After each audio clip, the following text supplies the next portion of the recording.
నంద్యాల తాలూకా పోలీసులు SI Gangaiah Yadav SP ఆదేశాల మేరకు హైవేలో వాహనాలు తనిఖీ చేస్తుండగా పశువులను తీసుకెళ్తున్న కంటైనర్లను తనిఖీ చేయగా పరిమితికి మించి పశువుల్ని తరలించడంతో మూగజీవుల్ని హింసించకూడదు అని వెంటనే పశువులు తరలిస్తున్న అతనిపై లారీ డ్రైవర్ కంటైనర్ వారిపై కేసు నమోదు చేశారు. అదేవిధంగా ఎస్ఐ గంగయ్య యాదవ్ మాట్లాడుతూ పశువుల్ని పరిమితికి మించి లారీలో కంటైనర్లో అలా చేస్తే వారిపై కఠిన చర్యలు తీసుకుంటామని ఎస్పీ ఆదేశాల మేరకు ప్రతిరోజు నిర్వహిస్తున్నాము అని తెలిపారు.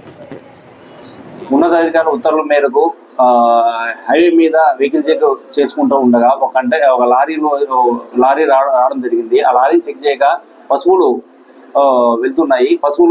వాటి యొక్క సేఫ్టీ మెజర్మెంట్ ఎటువంటి పాటించకుండా ఎక్కువ లోడ్ ఎక్కించి వాటి ప్రాణాలకు ఎటువంటి ప్రికాషన్ తీసుకోకుండా పోవడం వల్ల అధిక లోడ్తో పోతుందని చెప్పేసి ఆ లారీ కంటైనర్ మీద, ఆ డ్రైవర్ మీద, ఆ పశువుల ఓనర్ మీద కేసు రిజిస్టర్ చేయబడింది. ఎవరైనా సరే అనిమల్స్ ను క్రూయాలిటీ ఏదైనా గురి చేస్తే వాళ్ళ మీద చట్టపరమైన చర్యలు చూడడం జరుగుతుంది.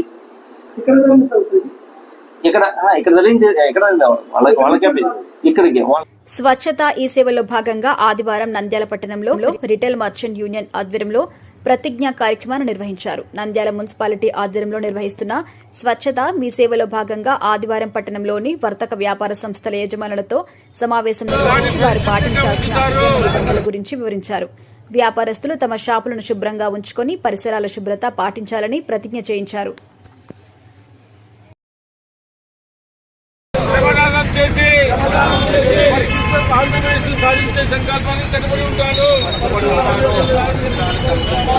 నేను పరిశుభ్రతను అపరిశుభ్రతను మరియు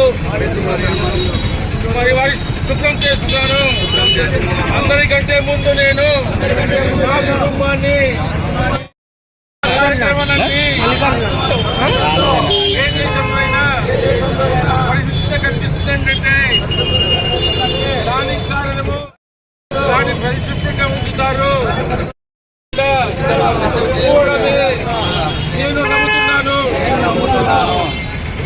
ఈ విషయంలో నేను వీధికి మరియు గ్రామానికి స్వచ్ఛ ఆంధ్ర మిషన్ తద్వారా స్వచ్ఛ భారత్ మిషన్ కోసం ప్రదానం చేస్తున్నాను. ఈరోజు ప్రభుత్వం వారు ఇచ్చిన షెడ్యూల్స్ ప్రకారము మన నంద్యాల మున్సిపాలిటీ పట్టణంలో స్వచ్ఛ భారత్ హీ సేవా సంస్థ ఫుడ్ సేఫ్టీ డిపార్ట్మెంట్ మరియు మున్సిపల్ కార్పొరేషన్ వారి ఆధ్వర్యంలో ఈరోజు వ్యాపార వర్తకులు, రీటైల్ జనరల్ మర్చెంట్ వారికి అసోసియేషన్ వారి ఆధ్వర్యంలో వారికి వ్యాపార వర్తకులకు అందరికీ ఈ స్వచ్ఛ భారత్ స్వచ్ఛ సేవా నుంచి వారి షాపులు, వారి పరిశుభ్రతను గురించి, వారి కిరాణం షాపులు ఎలాగ పెట్టుకోవాలా, ఎలా పెట్టుకొని ఎలా వస్తువులు నిర్ణయించుకోవాలా, ఆ ప్రదేశాలను శుభ్రంగా ఉంచుకోవాలని తెలియపరుస్తూ వారి వాళ్ళు క్లీన్ చేసుకున్న వస్తువు డస్ట్ అంతా ఒక డస్ట్బిన్ పెట్టుకొని ఆ డస్ట్బిన్లో వేసి అది ప్రాపర్ ఛానల్ ద్వారా ఆ డస్ట్ యారికి చేరుటకు కూడా చర్యలు తీసుకోవాలనే బాధ్యత వారిదేనని తెలియపరుస్తూ ఈ స్వచ్ఛ భారత్ కింద మేము ఫుడ్ సేఫ్టీ డిపార్ట్మెంట్ కింద ఈ వ్యాపారస్తులకు అవగాహన కల్పిస్తూ వారి షాపులలో ఉండే వస్తువులను క్లియర్గా పెట్టుకోవాల్సిందిగా చేస్తూ మరియు వారికి అవగాహన కల్పించడం అనేది ఈ కార్యక్రమాన్ని చేయడం జరిగినది.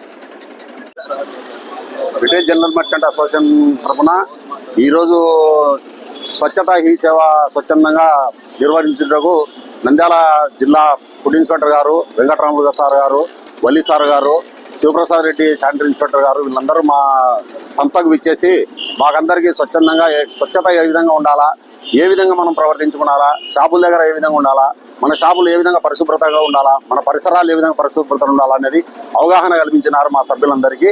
మా సభ్యులందరూ 150 మంది దాకా వచ్చినారు. ఈరోజు అందరికీ అవగాహన కల్పించినారు. ఈ అవగాహన మాకు చాలా ఉపయోగపడుతుందని మేము నమ్ముతున్నాము. అలాగే మేము శుభ్రంగా ఉంటూ పరిసరాలను పరిశుభ్రంగా ఉంచుతూ మన జిల్లా అయినటువంటి నంద్యాలను పరిశుభ్రంగా ఉంచేదానికి మా జిల్లా రిటైల్ జనరల్ మర్చెంట్ అసోసియేషన్ ద్వారా మేము స్వచ్ఛందంగా కృషి చేయడానికి మేమందరం ముందుకు వచ్చినాము. మాతో పాటు మా సభ్యులందరూ కలిసికట్టుగా పనిచేసేదానికి సిద్ధంగా ఉన్నాము. ఇది ఫుడ్ డిపార్ట్మెంట్ ద్వారా జరిగిన కార్యక్రమము విజయం చేకూర్చాలని అందరినీ వేడుకుంటున్నాం. నంద్యాల ప్రభుత్వ వైన్ షాపుల్లో పనిచేస్తున్న సూపర్వైజర్ షమీర్ డబ్బులు తీసుకుని పరార్. పోలీస్ అధికారులు అతనిపై 2 టౌన్ పోలీస్ స్టేషన్లో ఫిర్యాదు చేశారు. వివరాల్లోకి వెళ్తే నంద్యాల పట్టణంలోని స్థానిక రాణి మహారానికి వెళ్లే రహదారిలో ప్రభుత్వం వైన్ షాప్ ఏర్పాటు చేయడం జరిగింది. వైన్ షాపులో పనిచేస్తున్న సూపర్వైజర్ షమీర్ ప్రతిరోజు వైన్ షాపులో జరిగిన నగదును బ్యాంకులో జమ చేయడం జరుగుతుంది. కానీ నిన్నటి రోజున వైన్ షాపులో జరిగిన డబ్బులను బ్యాంక్ ఖాతాలో వేయకపోవడంతో అధికారులు ఆరా తీశారు. అయితే అతని మొబైల్ పనిచేయడంతో ఏం జరిగిందని విచారణ చేయగా షమీర్ 4 లక్షల రూపాయలు తీసుకుని పరారు కావడం జరిగింది. వెంటనే అధికారులు ఉలిక్కిపడ్డారు. వైన్ షాప్లో ఉన్న స్టాక్స్ పరిశీలించగా స్టాక్లో కూడా 2 లక్షల మేర స్టాక్ కూడా లేదు అని, ఖాళీ డబ్బులు దర్శనమిస్తున్నాయని వారి కుటుంబ సభ్యులను పిలిపించి విచారణ చేస్తున్నారు. పోలీసులు సూపర్వైజర్ షమీర్పై 2 టౌన్ పోలీస్ స్టేషన్లో ఫిర్యాదు చేశారు.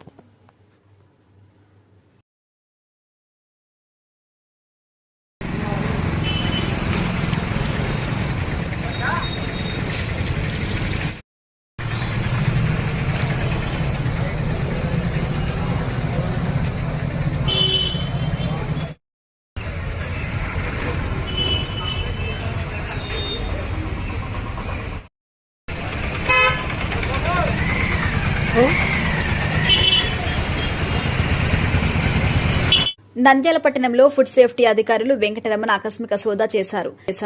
సంబంధిత అధికారి నంద్యాల పట్టణంలో హోటళ్లను తనిఖీ చేశారు. హోటల్లోని ప్రతి చోట పరిశీలించిన ఆహార భద్రతా అధికారులు అక్కడ ఉన్న పరిస్థితులు చూసి నివ్వెరపోయారు. ఈ సందర్భంగా హోటల్లో కాలం చెల్లిన ఆహారం నిల్వ ఉంచితే కఠిన చర్యలు తీసుకుంటామని తనిఖీలో భాగంగా స్టోర్ రూమ్ పరిశీలించారు. అదేవిధంగా హోటల్ యాజమాన్యానికి తగు సూచనలు, హెచ్చరికలు జారీ చేశారు. ఈ సందర్భంగా అధికారి వెంకటరామయ్య మాట్లాడుతూ పట్టణంలో హోటల్స్ యాజమాన్యం వారు ఫుడ్ సేఫ్టీ నిబంధనలు తప్పనిసరిగా పాటించాలని, లేకుంటే కఠిన చర్యలు తీసుకుంటామని, కొన్ని హోటల్స్ లో ఆహారాన్ని నిల్వ ఉంచడం జరుగుతుందని, అలా చేస్తే తనిఖీలు చేసినప్పుడు మా దృష్టికి కూడా వచ్చిందంటే హోటల్ సీజ్ చేయడం జరుగుతుందని తెలిపారు.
డస్ట్బిన్ పెట్టుకుని డెఫినేషన్ శుభ్రంగా పెట్టుకుని ఈ రోజు కాదు ఇది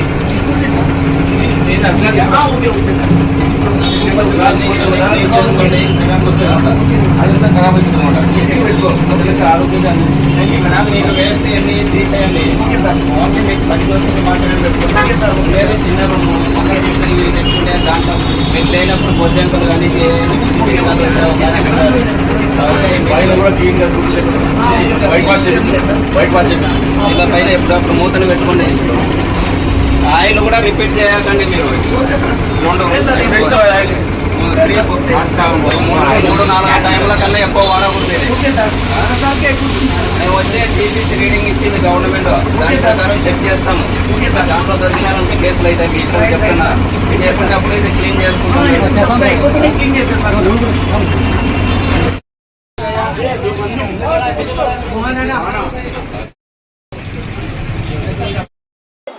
ఈరోజు నంద్యాల పట్టణం నందు ఉన్న మన ఫుడ్ సేఫ్టీ డిపార్ట్మెంట్ వారి ఆధ్వర్యంలో స్వచ్ఛతా భారత్ కార్యక్రమం, అవేర్నెస్ కార్యక్రమం నిర్ణయిస్తూ దానిలో భాగంగా ఈరోజు ఈ హోటల్ను, మన గాంధీ చౌక్లో ఉన్న హోటల్ను తనిఖీ చేయడం అనేది, ఆ తనిఖీ చేసి అక్కడ ఉండే ఓనర్కి కానీ సిబ్బందికి కానీ కొన్ని సూచనలు, సలహాలు ఇవ్వడం జరిగినది.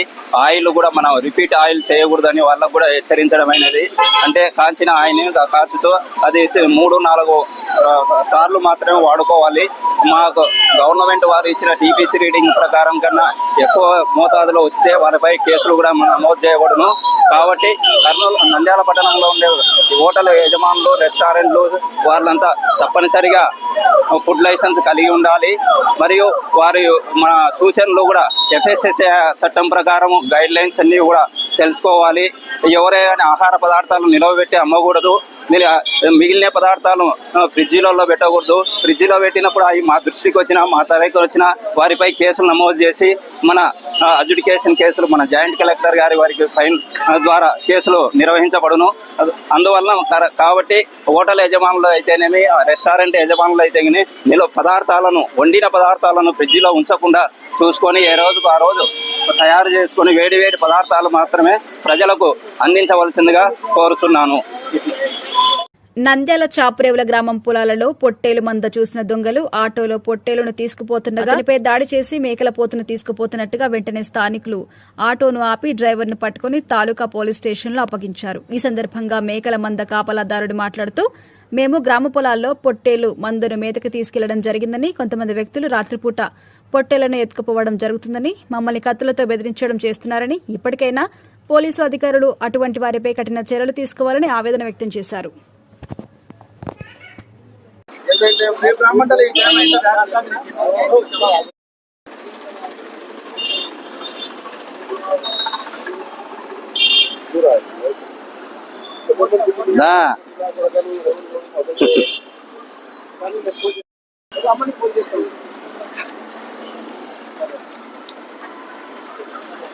మాది మేము ఒక జ్వాలం అంతా యాదవులం, జ్వాలు మేపుకుంటుంటే ఒక ముగ్గురు వచ్చి జ్వాలను పట్టుకొని బెదిరించి ఎత్తుకోపోవాలని ఒక అబ్బాయిని చూసి కొట్టి ఆటోలో వేసుకుంటుంటే మేము ఆ ఆటో బీగాలు తీసుకొని వచ్చి సారోలో స్టేషన్లో ఉపయోగించినాక మాకు ఇప్పుడు జ్వాలు పోయినాయి.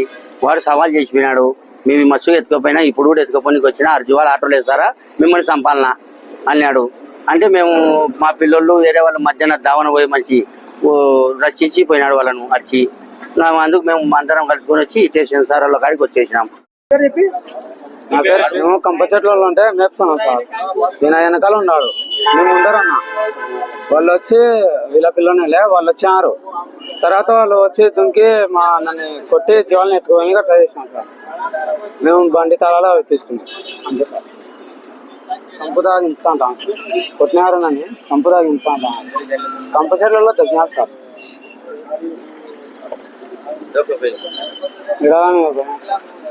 కొట్టినారు సార్.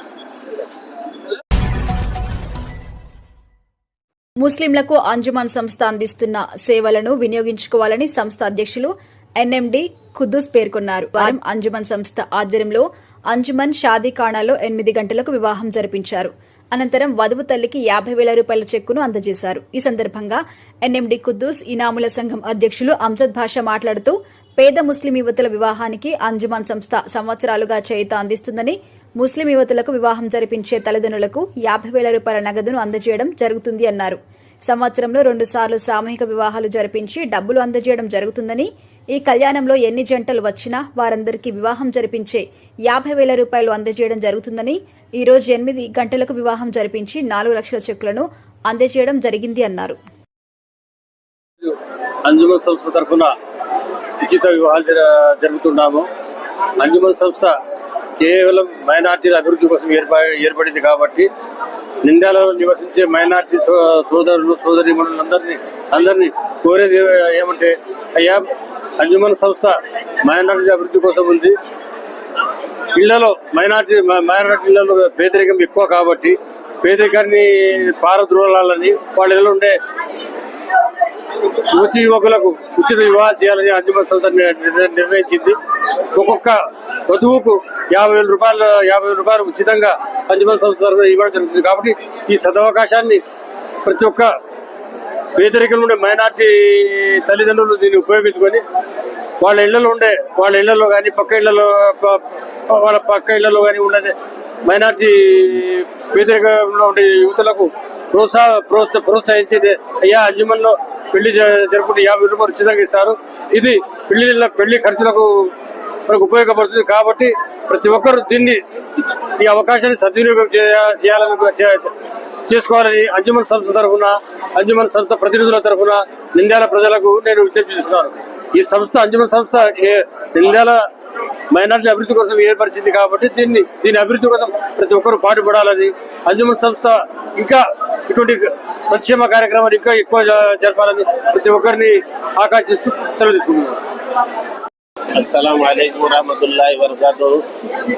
अल्हम्दुलिल्लाह आज जो गरीब लड़कियों की शादी का जो निज़ाम रखा गया है, लड़कियों का जो निज़ाम रखा गया है अंजुमन की जानिब से, साल में दो मरतबा गरीब लड़कियों के शादी का जो है निज़ाम रखा जाता है। ये अंजुमन की जानिब से अंजुमन यही चाहती है कि हमारी मिल्लत के मुसलमान कौम के अंदर गरीब अगर लड़कियां हैं, ऐसे लड़कियां जिनके पास जो है हर चीज़ की तकलीफ है, रोज़ गुजारना मुश्किल है, तो अंजुमन चाहती है कि ऐसे गरीब लड़कियों की शादी जो है अंजुमन की जानिब से जो है करें। 18 साल का होना, लड़की का 18 साल का होना शर्त है, अगर कम साल का है तो इंशाल्लाह नहीं करेंगे। दूसरी बात क्या है, हर लड़की को जो है अंजुमन की जानिब से निकाह के वक्त में उसकी वालिदा को, उसकी अम्मी को जो है 50,000 रुपये देते हैं।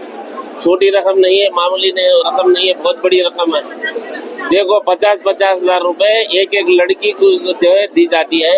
अगर 10 लड़कियां भी हैं, 20 भी हैं, कितने भी आए तो अंजुमन देने के वास्ते हर लम्हा तैयार है। लेकिन हमारे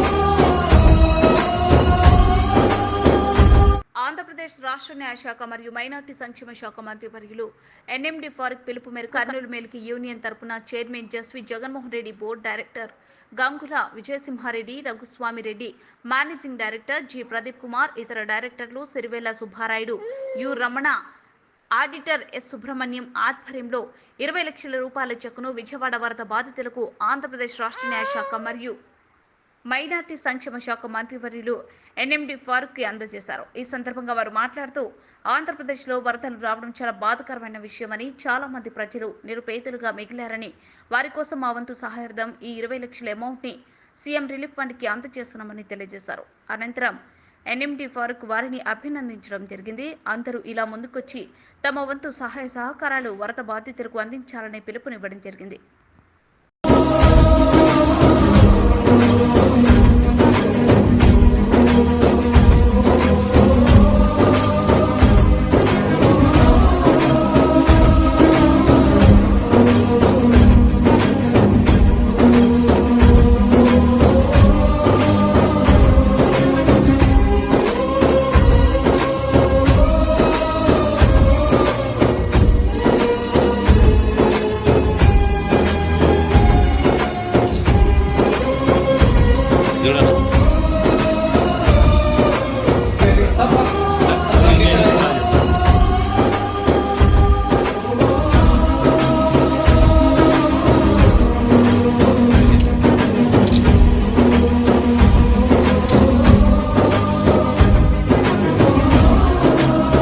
నంద్యాల జిల్లా నందికొట్కూరు మండలం మల్యాల ఎత్తిపోతల పథకాన్ని నీటిపారుదల శాఖ మంత్రి నిమ్మల రామానాయుడు, స్థానిక MLA Githa Jayasurya, Pattikonda MLA KE శ్యాంబాబుతో కలిసి ప్రాజెక్టు పరిశీలించారు.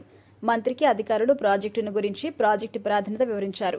మొత్తం 12 పంపులకు గాను కేవలం 5 పంపుల ద్వారానే నీటిని విడుదల జరుగుతుందని, మొత్తం పంపుల ద్వారా నీటిని విడుదల చేస్తే కాల్వ సామర్థ్యం సరిపోదని అధికారులు వివరించారు. అనంతరం కృష్ణమ్మకు చీరసారి సమర్పించారు. అనంతరం మంత్రి నిమ్మల రామానాయుడు, ఎమ్మెల్యే జయసూర్య మీడియా సమావేశం ఏర్పాటు చేశారు. మంత్రి మాట్లాడుతూ, అప్పటి టీడీపీ ప్రభుత్వ హయాంలో మొత్తం బడ్జెట్లో 9% ఇరిగేషన్ కోసం ఖర్చు పెడితే గత వైసీపీ ప్రభుత్వం మొత్తం బడ్జెట్లో కేవలం 4% మాత్రమే నిధులు కేటాయించింది. అందులో కొంతమేరనే ప్రాజెక్టులకు ఖర్చు పెట్టారని, మిగతా నిధులను అవినీతికి పాల్పడి కాజేశారని మండిపడ్డారు. గత 5 ఏళ్ల కాలంలో ఎక్కడా కూడా ఏ ప్రాజెక్టులు కూడా తట్టి మట్టిని తీసిన పాపాన పోలేదని మాజీ సీఎం జగన్పై ధ్వజమెత్తారు. ఎప్పుడు నేను రాయలసీమ బిడ్డను అని చెప్పుకున్న జగన్ రాయలసీమ ద్రోహి అని అన్నారు.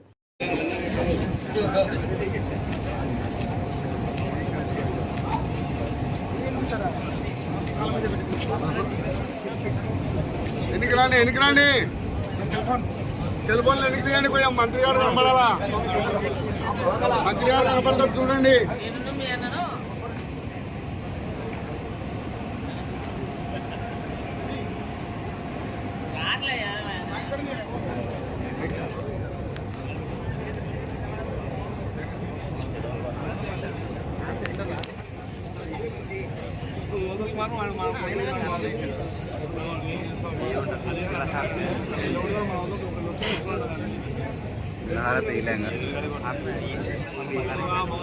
పూజ గంగా పూజ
ఫీజు కూడా పెట్టినటువంటి పరిస్థితి దుస్థితి గత 5 సంవత్సరాల్లో మనం చూసినటువంటి స్థితి.